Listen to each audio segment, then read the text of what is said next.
ఒక పారిశ్రామిక సంస్థ ఏదైనా రాష్ట్రంలో తన పెట్టుబడులు పెట్టాలనుకున్నప్పుడు అనేక రాష్ట్రాలు ఆ పెట్టుబడిని ఆకర్షించడానికి ప్రయత్నిస్తాయి.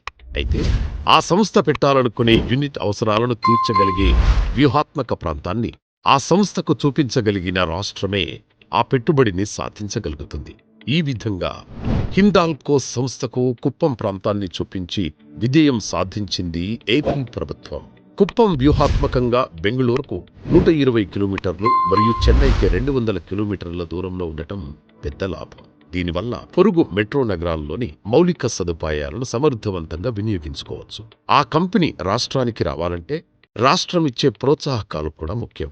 అందుకే రాష్ట్రం పిఎల్ఐ అంటే ప్రొడక్షన్ లింక్డ్ ఇన్సెంటివ్స్ విధానాన్ని తెచ్చింది.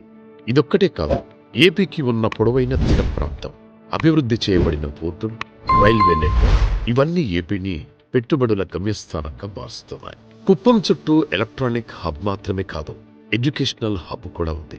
అందుకని ఇక్కడ చదువుకున్న ప్రతిభ కలిగిన యువతకు కొదవలేదు. ఇది హిందాల్కోను ఆకర్షించింది.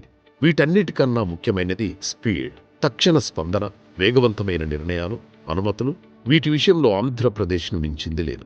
ఆదిత్య బిర్లా గ్రూప్ యొక్క ప్రధాన సంస్థ అయిన హిందాల్కో ఇండస్ట్రీస్ భారతదేశంలోని అతిపెద్ద మెటల్స్ కంపెనీలలో ఒకటి.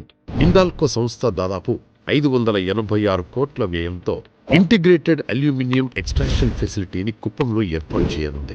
10వ SIPB సమావేశంలో ఈ కంపెనీ ప్రతిపాదనలను ఆమోదించారు. 2027 మార్చిలో కమర్షియల్ ఆపరేషన్స్ ప్రారంభమవుతాయి. 613 ప్రత్యక్ష ఉద్యోగాలు వస్తాయి. ప్రత్యక్ష ఉద్యోగాలకు తోడు లాజిస్టిక్స్, సేవలు, నైపుణ్యాభివృద్ధి వంటి రంగాల్లో భారీగా అనుబంధ ఉపాధి కూడా పెరుగుతుంది. ఈ యూనిట్లో తయారయ్యే అల్యూమినియం భాగాలు ఐఫోన్, స్మార్ట్ ఫోన్లకు చాసిస్, ఎన్క్లోజర్ తయారీలో ముడి పదార్థాలుగా ఉపయోగించనున్నారు. ఈ కంపెనీ రాకతో గ్లోబల్ స్మార్ట్ ఫోన్ తయారీ రంగంలో రాష్ట్రం కీలకంగా మారుతుంది.